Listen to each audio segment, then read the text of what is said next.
नमस्कार. Radio MPSC Guru spreading the knowledge powered by Spectrum अकॅडमीमध्ये मी तेजल तुमच्या सगळ्यांचं व्यक्तिविशेष या सत्रात पुन्हा एकदा सहर्ष स्वागत करते. आज व्यक्तिविशेष या सत्रात सर्वप्रथम आपण जाणून घेतोय बाबा आमटे यांच्याविषयीची माहिती. बाबांचे मूळ नाव मुरलीधर देविदास आमटे. त्यांचा जन्म 26 डिसेंबर 1914 रोजी वर्धा जिल्ह्यातील हिंगणघाट येथे झाला. बाबांचे कुटुंब त्या भागातील जमीनदार कुटुंब होते. श्रीमंती परंपरागतरित्या चालत आलेली होती. साहजिकच बाबांचे लहानपणही अतिशय ऐश्वर्यात गेले. बाबांकडे वयाच्या 14व्या वर्षी स्वतःची बंदूक होती आणि ते हरणांच्या शिकारीला जंगलात जायचे. बाबांच्या कुटुंबाची स्थिती सांगायला एवढी एकच बाब पुरेशी आहे. बाबांना लहानपणी चित्रपट फार आवडायचे. इंग्रजी चित्रपट त्यांच्या विशेष आवडीचे. अनेक नियतकालिकांसाठी ते त्या काळी चित्रपटांचे परीक्षण करायचे. ग्रेटा गार्बो आणि नोर्मा शेअरर यासारख्या कलावंतांशी त्यांचा पत्रव्यवहार होता. पुढे बाबांनी कुष्ठरोग्यांसाठी काम सुरू केले. तेव्हा त्यांच्या कामात पहिली मदत नोर्मा शेअरर हिचीच मिळाली होती. हे सगळ्यात जास्त उल्लेखनीय आहे. बाबांना लहानपणी कार चालवायला लागले तेव्हा एक स्वतंत्र स्पोर्ट्स कार देण्यात आली. पण बाबा लहानपणापासून स्वतंत्र विचारांचे होते. बालपण ऐश्वर्यात गेले तरीही त्या वयात त्यांना एक सामाजिक जाण मनात होती. त्यामुळे खेळण्यात त्यांचे अनेक मित्र यांच्यासोबत त्यांच्या खेळण्यावर बंधने यायची, पण ती न जुमानता बाबा त्यांच्यात मिसळत असत. कॉलेजच्या दिवसांमध्ये बाबांनी अख्ख्या भारताची परिक्रमा केली. रवींद्रनाथ टागोरांच्या संगीत आणि कवितांनीही प्रभावित झालेल्या बाबांनी त्यांच्या शांतिनिकेतनला भेट दिली. टागोरांचा बाबांवर बराच प्रभाव होता. तितकाच प्रभाव वर्ध्याजवळच सेवाग्राम येथे आश्रम असलेल्या महात्मा गांधींचाही होता. मार्क्स व माओ यांच्या विचारांनीही बाबांना आकर्षिले होते, पण त्यांच्या विचारांच्या अंमलबजावणीसाठी रशिया व चीन या दोन्ही क्षेत्रातील क्रांती मात्र त्यांना आवडली नाही. साने गुरुजींचाही बाबांवर बराच प्रभाव पडला होता. अशा वातावरणातून मोठे झालेल्या बाबांनी वरोरा येथे वकिली सुरू केली. ती दणकून चालायलाही लागली. त्याचवेळी आठवड्या अखेरीस ते आपली शेती बघायचे. शेती तरी किती, तब्बल 450 एकर. वरोराजवळ गोराजा येथेही शेती होती. त्यांनी मग शेती करता करता शेतकऱ्यांना संघटित करायला सुरुवात केली. सहकाराचा मूलमंत्र शेतकऱ्यांमध्ये रुजवायला सुरुवात केली. याची परिणिती अशी झाली की बाबांनी वरोराचे उपनगराध्यक्ष म्हणून निवडण्यात आले. एकीकडे असे सार्वजनिक आयुष्य सुरू असताना बाबांचे क्लबमध्ये जाणे, शिकारीला जाणे, टेनिस आणि ब्रिज खेळणे हेही सुरू होते. पैसा प्रचंड मिळत होता, पण एवढे सगळे असूनही बाबा आतमधून तितके सुखी नव्हते. आयुष्याला काहीतरी हेतू असावा असे त्यांना वाटत असे. त्याचवेळी कायद्याची प्रॅक्टिस म्हणजे खोटेपणा असेही एक समीकरण होते. खोटेपणाला करून पैसे मिळवणे बाबांना मान्य नव्हते. म्हणून त्यांनी हरिजनांसाठी काम करायला सुरुवात केली. हरिजनांना बऱ्याच लांबून पाणी आणावे लागे. बाबांनी उच्चवर्णीयांच्या विरोधाला न जुमानता त्यांच्यासाठी सार्वजनिक विहीर सुरू केली. त्यानंतर 1942चे भारत छोडो आंदोलन सुरू झाले आणि बाबा त्यात उतरले. त्यांनी वकिलांना संघटित करून अटक केलेल्या नेत्यांना सोडवण्यासाठी आंदोलन सुरू केले. त्यापायी ते तुरुंगातही गेले. पुढे वकिलीतील उत्साह संपला आणि त्यांना उदास वाटू लागले. याच काळात त्यांनी केस वाढवले. एखाद्या विरक्त साधूसारखे बाबा दिसू लागले.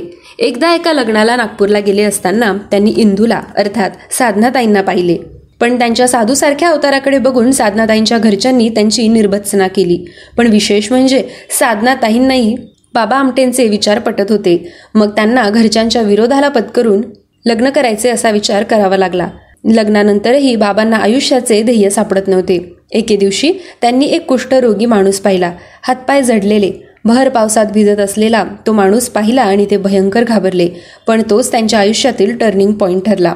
पुन्हा परतून त्यांनी त्या माणसाची सेवा केली, पण तो जगला नाही.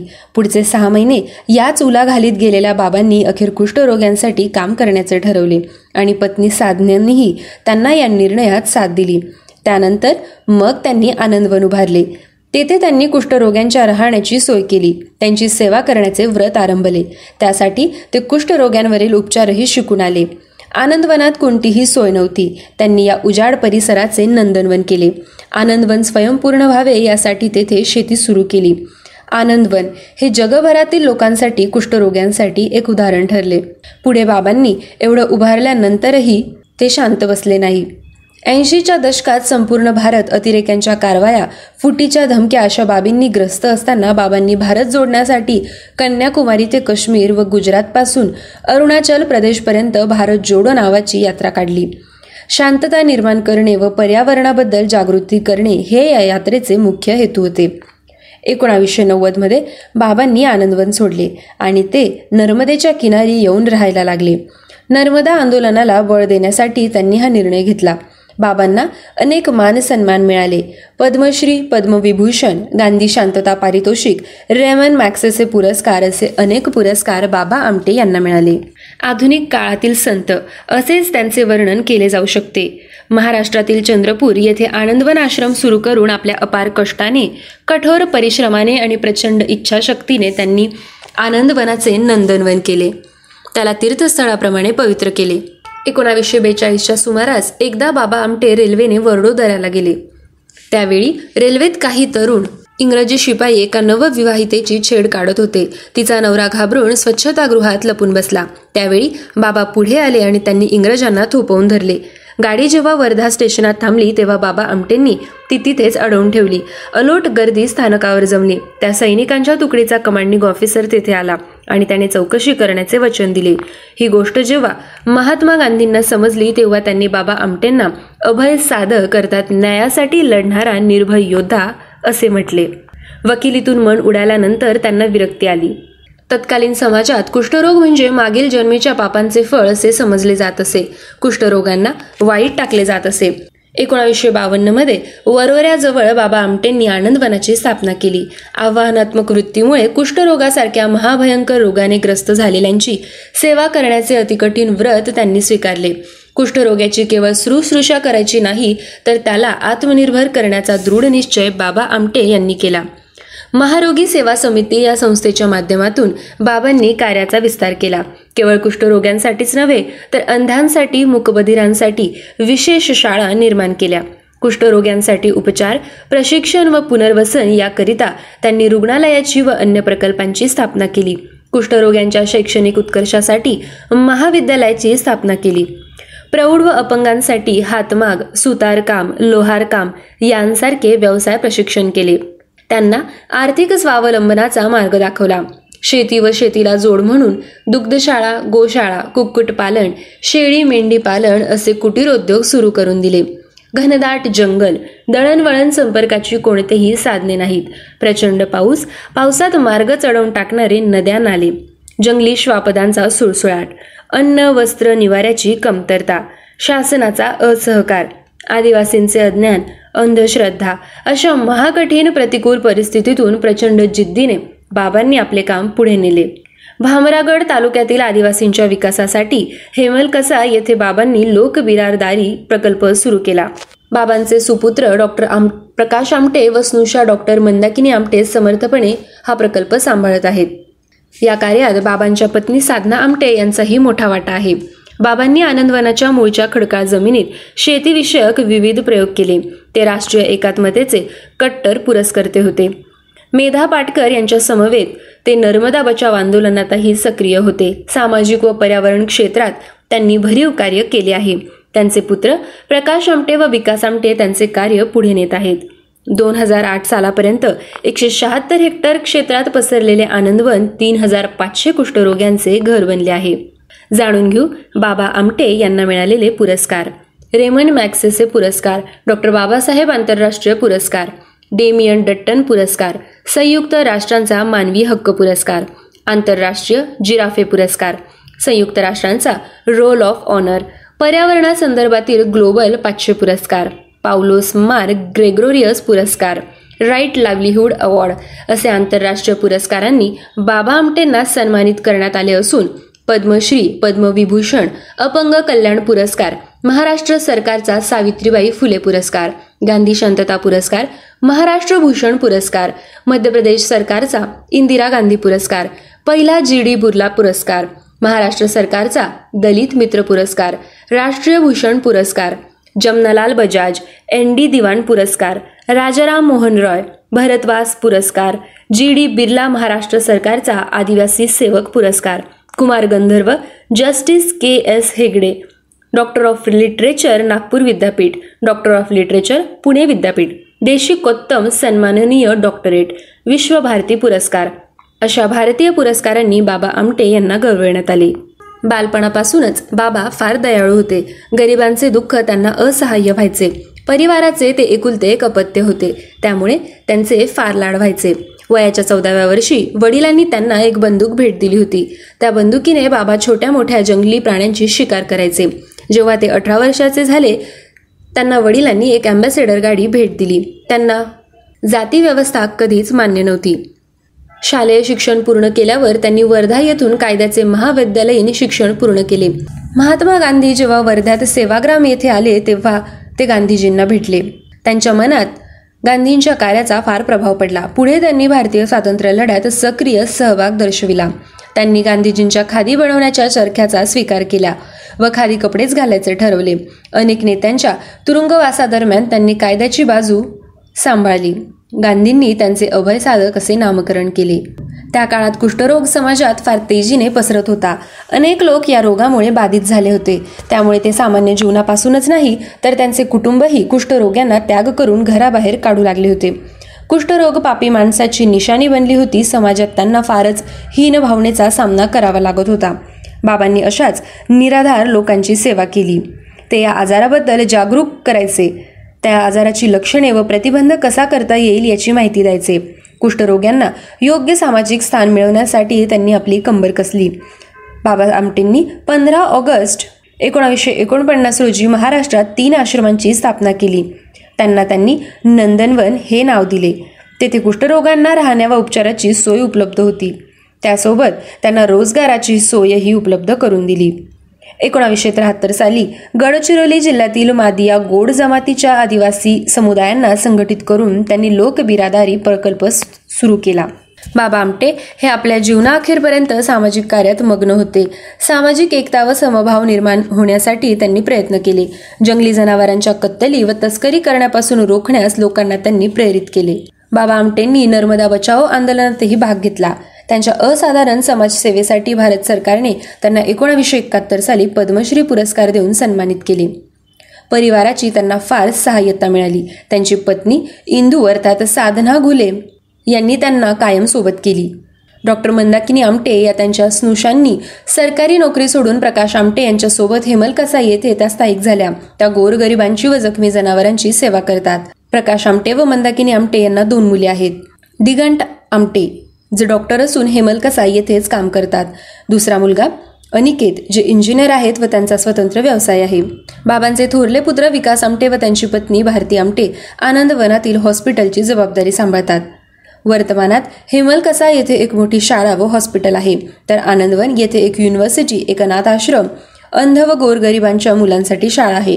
आजही स्वयंचलित आनंदवन आश्रमात जवळपास 5000 लोक राहतात. महाराष्ट्रातील आनंदवन सामाजिक विकास प्रकल्प आज जगात जाणल्या व प्रशंसेचे पात्र ठरले आहे. आनंदवनात बाबांनी कुष्ठरोगींच्या उपचारासाठी सोमनाथ व अशोकवन आश्रम स्थापन केले होते.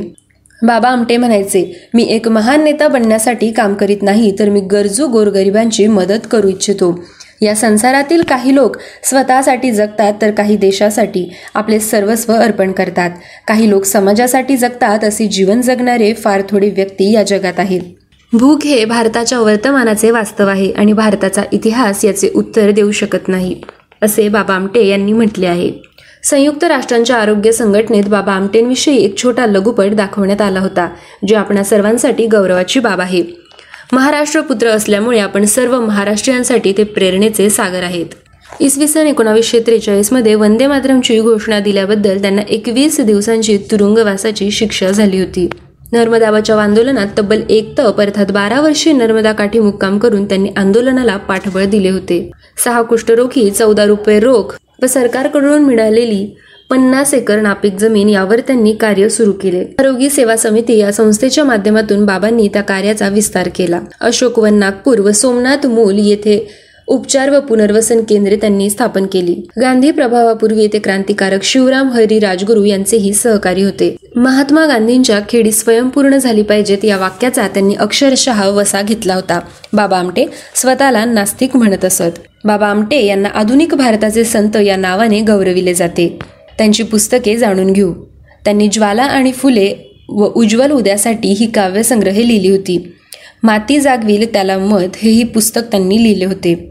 समिधा हे बाबा आमटेंच्या पत्नी साधनाताई आमटे यांनी लिहिलेले आत्मचरित्रपर पुस्तक आहे. बाबा म्हणायचे, भीती असते तिथे प्रीती नसते व माणूस बोटाशिवाय जगू शकतो परंतु स्वाभिमानाशिवाय जगू शकत नाही. भारतातील बदललेल्या व्यवस्थेचे उपेक्षित, गरीब, वंचित व अशा अनेक समाज घटकांकडे दुर्लक्ष होत आहे. त्यामुळे उपेक्षित हा अत्यंत दयनीय स्थितीत जगतो आहे.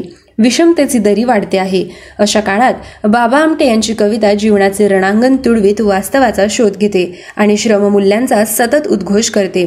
त्यांच्या कवितांमधून अभिव्यक्त झालेला समाजवादी विचार हा जीवनाचे विदारक वास्तव आणि श्रममूल्यांचा स्वीकार करण्याचा आग्रह धरते. असे थोर व्यक्तिमत्व असलेल्या बाबा आमटे यांचा मृत्यू 9 फेब्रुवारी 2008 रोजी त्यांच्या राहत्या घरी रक्ताच्या कर्करोगामुळे झाला. बाबा आमटे यांच्यानंतर आपण जाणून घेणार आहोत त्यांचे सुपुत्र डॉक्टर प्रकाश बाबा आमटे यांची माहिती. बाबा आमटेंप्रमाणेच आज प्रकाश आमटे यांचा देखील जन्मदिन.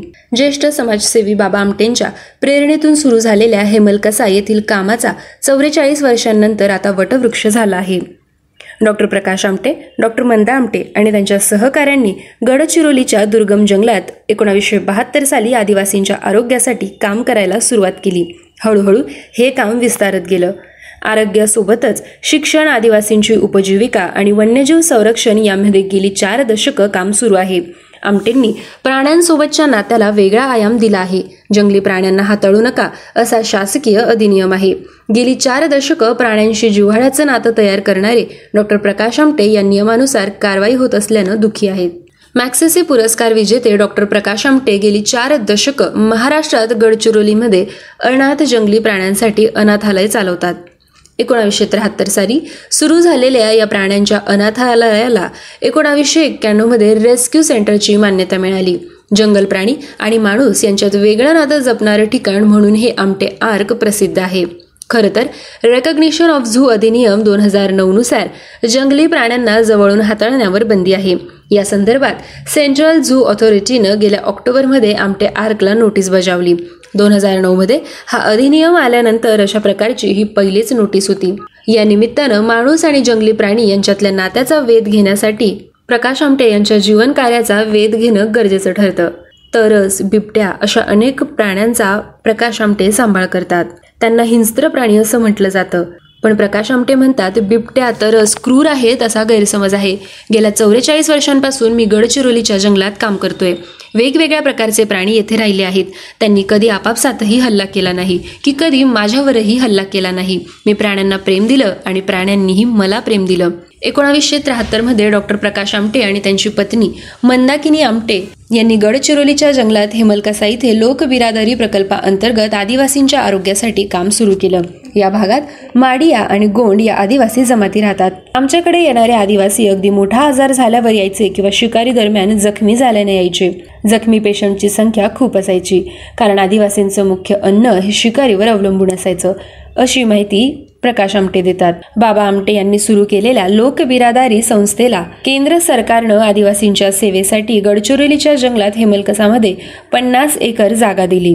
तिथेच प्रकाश आमटे यांनी काम सुरू केलं. प्रकाश आमटे आदिवासींच्या आरोग्यासाठी काम करायचे. मग प्राण्यांचं अनाथालय कसं सुरू झालं या प्रश्नावर ते सांगतात, एकदा जंगलातून जात असताना आदिवासी माकडाची शिकार करून घेऊन चालले होते. त्या मेलेल्या मादीला बिलगून माकडाचं जिवंत पिल्लू दूध पित होतं. तोपर्यंत आम्हाला माहीत नव्हतं की माणसं माकडाचीही शिकार करून खातात. भारतीय समाजात माकड खाण्याची खरं तर प्रथा नाही. आमटे पुढे म्हणतात, आम्ही पहिल्यांदाच माकडाची शिकार केलेली पाहत होतो. त्या आदिवासींकडे आम्ही माकडाचं पिल्लू मागितलं. त्यांनी घरात मुलं उपाशी आहेत असं सांगितलं. तेव्हा आम्हाला कळलं की भूक किती पराकोटीची असू शकते. आम्ही मुलांना खायला तांदूळ दिले आणि त्या बदल्यात ते माकडाचं पिल्लू घेतलं. 1973 मध्ये आमटे आर्क हे प्राणी अनाथालय सुरू झालं ते या माकडाच्या पिल्लापासून. तेव्हा अशा जंगली प्राण्यांना पिंजऱ्यात न ठेवता घरातच ठेवलं जाईल. हळूहळू प्रकाश आमटे यांच्या घरात अस्वल, बिबट्या, सिंह, कुत्रे, हरणे यांची भर पडत गेली. जवळपास 17 वर्षे हे जंगली प्राणी प्रकाश आमटेंसोबत नदीवर फिरायलाही जात असत. प्राण्यांच्या अनुभवांवर लोकबिरादरी प्रकल्पाचे ज्येष्ठ कार्यकर्ते आणि लेखक विलास मनोहर यांनी नेगल ही पुस्तकांची मालिका लिहिली. नेगल म्हणजे आदिवासी भाषेत बिबट्या. मराठी साहित्यात त्यांची पुस्तकं लोकप्रिय आहेत. प्राण्यांच्या या अनाथालयाला आमटेज ॲनिमल आर्क असं नाव देण्यात आलं. या नावाविषयी ते म्हणतात, बायबलमध्ये नोहाज आर्क नावाची गोष्ट आहे. जगबुडी झाल्यावर एका जहाजावर सगळे प्राणी आले आणि प्रतिसृष्टी निर्माण झाली. झू आउटरीच ऑर्गनायझेशनच्या संस्थापक सॅली वॉकर यांनी आमच्याकडचे प्राणी पाहून हे नाव सुचवलं. आमच्याकडे बिबट्या, कुत्रे, सिंह, हरिण, अस्वल असे अनेक प्राणी एकत्र सुखाने नांदताना दिसतात. एरवी जंगलात हे सगळे प्राणी परस्परांचे शत्रू असतात, पण इथे सगळे सुखाने नांदत होते असे प्रकाश आमटे सांगतात. प्राण्यांचं हे अनाथालय सुरू झाल्यानंतर जवळपास 17 वर्षांनंतर म्हणजे 1991 मध्ये आमचे ॲनिमल पार्कला भारतीय वन्यजीव कायद्यानुसार रेस्क्यू सेंटर म्हणून परवानगी मिळाली. त्यानंतर अनाथ जंगली प्राण्यांसाठी पिंजरे केले गेले. प्राण्यांचं अनाथालय सुरू करण्याबरोबरच आदिवासींमध्ये जागृती तयार करण्यासाठी आणि अन्नासाठी शिकारीला पर्याय देण्याच्या हेतूनं डॉक्टर प्रकाश आणि डॉक्टर मंदा यांनी 1974 साली आदिवासींसाठी शाळा सुरू केली. डॉक्टर मंदा आमटे यांच्या मते गेल्या 4 दशकात आदिवासींच्या आयुष्यात खूप बदल झाला. मंदा आमटे सांगतात, पूर्वी आमच्या शाळेतल्या प्रत्येक मुलाकडे धनुष्यबाण असायचे. बाणाला मातीचे गोळे लावलेले असायचे. जाता येता ही मुलं पक्षी मारायची. पण आता बदल झालाय. आता ते शिकार करत नाही. इथे आलेले अनाथ प्राणी आणि त्यांच्याविषयीचं प्रेम पाहून विद्यार्थ्यांच्या मानसिकतेत बदल होऊ लागला. तेथील तरुण तरुणी सांगतात की ते वडील आणि आजोबांबरोबर शिकारीला जायचे. आजोबांनी माकड मारून आणलेलं त्यांना आठवतं, पण आता आम्ही खाण्यासाठी माकडाची शिकार करत नाही. आजही आदिवासींच्या घरात शिकारीची जाळी, सापळे, मोठमोठाले भाले पाहायला मिळतात. त्याचा वापर हळूहळू मागे पडला आणि आदिवासी भाजीपाला, धान्य पिकवायला लागले. आज आमचं मुख्य अन्न शेतीवरच अवलंबून आहे. आदिवासी त्यांच्या आयुष्यात झालेल्या या बदलामुळे खूप खुश आहेत, पण आदिवासी संस्कृतीची पारंपरिक मूल्य टिकून राहावीत असंही त्यांना वाटतं. आदिवासींनी शिकार करणं कमी केल्यानं आमटे आर्कमध्ये येणाऱ्या जंगली प्राण्यांची संख्याही कमी झाली आहे. आज प्राण्यांच्या या अनाथालयात विविध प्रजातीचे जवळपास 100 प्राणी आणि पक्षी आहेत. प्रकाश आमटे यांनी आतापर्यंत जवळपास 1000 जखमी तसंच अनाथ प्राण्यांना आमटे आर्कमध्ये वाचवलं आहे. अर्थात सगळेच अनाथ प्राणी आदिवासींनी आणून दिले नाही. प्रकाश आमटे यांच्याकडे वन खात्याने आतापर्यंत 10 बिबटे सांभाळायला दिले. अहमदनगर, नाशिक अशा प्रदेशांमध्ये बिबट्या मनुष्यवस्तीत घुसल्याच्या अनेक घटना ऐकायला मिळतात. अनेकदा जंगली भागात प्राण्यांच्या अधिवासात मनुष्यवस्तीचं अतिक्रमण झालेलं दिसतं. रेस्क्यू सेंटर असल्याने बिबट्या, हरणं, अस्वल असे अनेक प्राणी सरकारच्या वन खात्याने प्रकाश आमटे यांच्या आमटे आर्कला दिले आहेत. डॉक्टर प्रकाश आमटे चंद्रपूरसह गडचिरोली जिल्ह्यातील दारूबंदी उठवण्याच्या हालचालींना वेग आला असताना दारूबंदीच्या बचावासाठी पुढे आले आहेत. गडचिरोली जिल्ह्यात 1993 मध्ये दारूबंदी करण्यात आली होती. डॉक्टर प्रकाश बाबा आमटे यांच्या महान कार्याला लक्षात घेऊन त्यांच्यावर प्रकाश Baba Amte the real hero नावाचा सिनेमाही बनवण्यात आला. प्रकाश बाबा आमटे यांनी लिहिलेले प्रकाश वाटा हे पुस्तकही अत्यंत प्रेरणादायी आहे. समाजकार्य करताना जगण्याचे बळच डॉक्टर प्रकाश बाबा आमटे यांच्या कार्याकडे बघून येत असतं. त्यांच्या जीवन कार्याचं सार तरुणांना खूप काही शिकवून जातं. प्रत्येकाने 1 वर्ष तरी सेवा कार्य करावे अशी अपेक्षा रेमन मॅक्सेसे पुरस्कार प्राप्त ज्येष्ठ समाजसेवक डॉक्टर प्रकाश बाबा आमटे व्यक्त करतात. नद्या, जंगलं सुंदर वाटत असले तरी तेथे राहणारे आदिवासी अन्न वस्त्राविना राहतात. जे मिळेल ते खातात. मुंग्यांची चटणी कधी पाहिली आहे का? वन्य प्राण्यांसारखं त्यांचं जीवन जगणाऱ्या या बांधवांना मुख्य प्रवाहात आणण्याचं स्वप्न बाबा आमटेंनी पाहिलं होतं आणि त्या स्वप्नाला कुठलीही तक्रार न करता हाती घेण्याचं कार्य डॉक्टर प्रकाश बाबा आमटे आणि मंदाकिनी आमटे यांनी केलं. त्यांच्या सोबतीला मराठवाड्यातूनही काही जण आले. आरोग्य व शिक्षण कार्यातून आत्मीयता त्यांना मिळाली. आपल्या गरजा कमी केल्या तर जीवन बदलू शकते याची अनुभूती डॉक्टर प्रकाश बाबा आमटे व त्यांच्या सहकाऱ्यांना आली. परस्पर सख्य नसलेले प्राणी येथे एकत्रित आमच्यासोबत राहतात. प्रेम महत्वाचे आहे अशीच भावना डॉक्टर प्रकाश बाबा आमटे व्यक्त करतात. बाबांची 4थी पिढी या वातावरणाशी जुळली. बाबांकडून जे संस्कार या पिढीला मिळाले त्याचा लाभ होईल असा विश्वास प्रकाश आमटे व्यक्त करतात. हेमलकशाची जागा मिळाली तेव्हा डॉक्टर प्रकाश बाबा आमटे नागपुरात शिकत होते, पण जागा मिळेपर्यंत वेळ काढण्यासाठी ते शिकतच राहिले. जागा जेव्हा ताब्यात आल्याचं कळलं त्यानंतर प्रकाश आमटे यांनी शिक्षण सोडून हेमलकशाला जायचं ठरवलं. नागपूरच्या कॉलेजमध्ये प्रकाश आमटे जे काही करत होते त्यात त्यांना आनंद वाटत नव्हता. त्यामुळे हेमलकशाला जायला ते खूप उत्सुक होते. सर्जरीची परीक्षा तोंडावर आली असतानाही ती परीक्षा सोडून डॉक्टर प्रकाश बाबा आमटे हेमलकशाला जायला निघाले होते. या निर्णयाचं खरं तर बाबा आमटेंना खूप वाईट वाटलं होतं. प्रकाश आमटेंनी शिक्षण पूर्ण करावं, थोडासा अनुभवही घ्यावा, मग हेमलकशाला यावं असं त्यांना वाटत होतं. बाबा आमटे तेव्हा काहीही बोलले नाहीत. मात्र सर्जरीचा अनुभव गाठीशी असावा अशी त्यांची इच्छा असल्यामुळे प्रकाश आमटेंचे स्नेही डॉक्टर वैद्य यांच्याकडे घटप्रभेला जाऊन प्रकाश आमटेंनी 20 दिवसात सर्जरीचा अनुभव घेतला होता. सुरुवातीला प्रकाश आमटेंचा मुक्काम झाडाखालीच होता, पण झाडाखाली तरी किती दिवस राहणार, त्यामुळे राहण्यासाठी काहीतरी सोय करायला हवी होती. तेव्हा प्रकाश पेडणेकर नावाच्या आमटेंच्या कार्यकर्त्याने एक झोपडी बांधली. जंगलाच्या मध्यभागी झोपडी बांधणं हे कठीणच काम होतं, पण आधी थोडी झाडं तोडून आसपासचा भाग साफसूफ केल्यानंतर झोपडी बांधता आली. या झोपडीमुळे डोक्यावर किमान छप्पर तरी आलं. सर्व कार्यकर्ते संख्येने थोडेसेच असल्याने सगळे एका झोपडीत राहू शकायचे. पुढे तीही झोपडी अपुरी पडायला लागल्यानंतर झोपडी मोठी देखील केली व इतरही 1-2 झोपड्या तिथे बांधल्या. हेमलकशाला काम सुरू करायचं हा हेतू मनाशी धरून 10-12 जण हेमलकशाला गेले होते. पण तिथे गेल्यानंतर लक्षात आलं की अक्षरशः शून्यातून काहीतरी निर्माण करायचं आहे. काम करायच्या दृष्टीने प्रकाशबाबा आमटे व त्यांच्या सहकाऱ्यांसाठी कोणतीही सुविधा तिथे नव्हती. थोडीशी शिधाबरोबर फक्त ते घेऊन गेले होते. राहण्यासाठीची किमान व्यवस्था उभारणं, पाण्याची सोय करणं या गोष्टी केल्यानंतरच खरं काम सुरू होणार होतं. आधी स्वतःचं थोडं बस्तान बसवणं आणि तेथील वातावरणाशी जुळवून घेणं प्रकाश आमटे यांच्यासाठी आवश्यक होतं. हेमलकशाच्या प्रकल्पाबद्दल बाबा आमटे यांना आस्था असल्यामुळे आणि प्रकाश आमटेंची गैरसोय होणार नाही याकडे त्यांचा कटाक्ष असायचा. त्यामुळे आनंदवनातून ते आवश्यक चीज वस्तू हमखास पाठवायचे. ज्या विपरीत परिस्थितीत प्रकाशबाबा आमटे व सहकारी राहत होते त्याची साधनाताईंना फार काळजी वाटायची. बाबांप्रमाणे त्याही हेमलकशाला बऱ्याचदा यायच्या. पावसाळ्याच्या 4 महिन्यात त्यांची एक तरी फेरी व्हायची.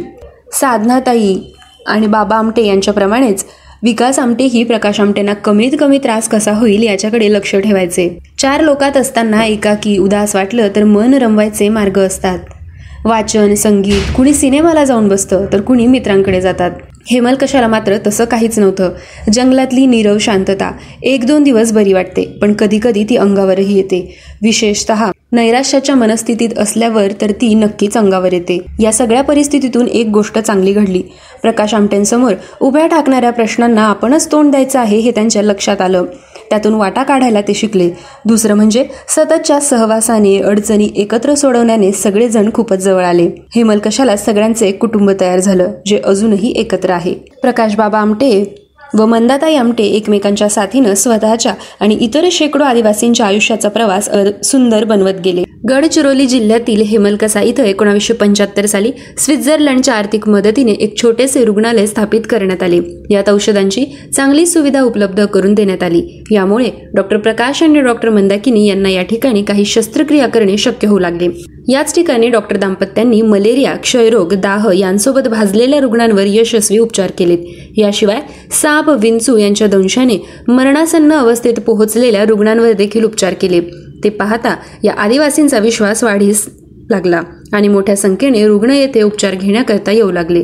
डॉक्टर प्रकाश आणि डॉक्टर मंदाकिनी यांनी आदिवासींच्या शिक्षणाकरिता देखील मोठं कार्य केलं. त्यांच्या अधिकारांची जाणीव त्यांना करून दिली. या व्यतिरिक्त लालची आणि भ्रष्ट वन अधिकाऱ्यांना त्यांनी या भागातून हाकलून सुद्धा दिलं. 1976 साली त्यांनी हेमलकसा इथे एका शाळेची स्थापना केली. सुरुवातीला आदिवासी आपल्या पाल्यांना या शाळेत पाठवण्यास तयार होत नव्हते, पण पुढे मुलं शाळेत येऊ लागली. या ठिकाणी आदिवासी मुलांना शिक्षणासोबतच स्वयंरोजगार करण्याकरता देखील प्रशिक्षित केलं जातं. हेमलकसा येथील या शाळेत आदिवासींना शेतीविषयी, फळं, भाज्यांच्या उत्पादनाविषयी प्रशिक्षण दिलं जात होतं. या व्यतिरिक्त आदिवासी बांधवांना वनांच्या संरक्षणासंबंधी जागरूकता येण्यासाठी या दाम्पत्याने मोलाची भूमिका पार पाडली. या शाळेतून शिक्षण घेतलेले विद्यार्थी आज डॉक्टर, वकील, अधिकारी, शिक्षक झाले असून आपले आयुष्य चांगल्या तऱ्हेने व्यतीत करताय. या उभयंतांच्या मुलांनी देखील याच शाळांमधून शिक्षण घेतले. हेमलकसा येथे मातृत्व सदन देखील उभारण्यात आले आहे. तर प्रकाश आमटे आणि मंदाकिनी आमटे यांना 2008 साली सामाजिक दातृत्वाकरिता मॅक्सेसे पुरस्काराने सन्मानित करण्यात आले. 1973 पासून डॉक्टर प्रकाश महाराष्ट्रातील सामाजिक कार्यात सक्रिय आहेत. त्यांच्या कार्याची जाणीव ठेवत त्यांना 2002 साली पद्मश्री पुरस्काराने देखील गौरवण्यात आले. या व्यतिरिक्त सामाजिक कार्याकरिता 2014 साली त्यांना मदर तेरेसा या पुरस्काराने सन्मानित करण्यात आले होते. त्यांच्या सामाजिक कार्याचे कौतुक करावे तेवढे कमी. त्यांना बघून इतरांनी देखील त्यांच्या कार्याला अंगीकारून बरेच काही शिकण्यासारखे आहे. डॉक्टर प्रकाश बाबा आमटे यांना लाईफ टाईम अचीव्हमेंट मेडलने गौरवण्यात आले आहे. हा पुरस्कार बिल गेट्स यांच्या हस्ते दिला गेला. 17 नोव्हेंबर 2019 रोजी नवी दिल्लीत हा पुरस्कार सोहळा पार पडला. आरोग्य आणि कुटुंब कल्याण मंत्रालय आणि Indian council of medical research यांच्या संयुक्त विद्यमाने आरोग्य सेवेत उल्लेखनीय योगदान देणाऱ्या मान्यवरांना या पुरस्काराने गौरविण्यात येते. डॉक्टर प्रकाश आमटे यांना महाराष्ट्र आरोग्य विद्यापीठाने देखील डॉक्टर ऑफ लिटरेचर या पदवीने सन्मानित केलं आहे. आपल्या समाजकार्याने फक्त भारतालाच नव्हे तर संपूर्ण जगासाठी आदर्श ठरलेल्या डॉक्टर प्रकाश आमटे व बाबा आमटे यांना मानाचा मुजरा. आज व्यक्तिविशेष या सत्रात आपण इथेच थांबूया. पुन्हा भेटूया पुढील खास व्यक्तीसोबत. तोपर्यंत stay tune to radio MPSC Guru, spreading the knowledge, powered by Spectrum Academy. धन्यवाद.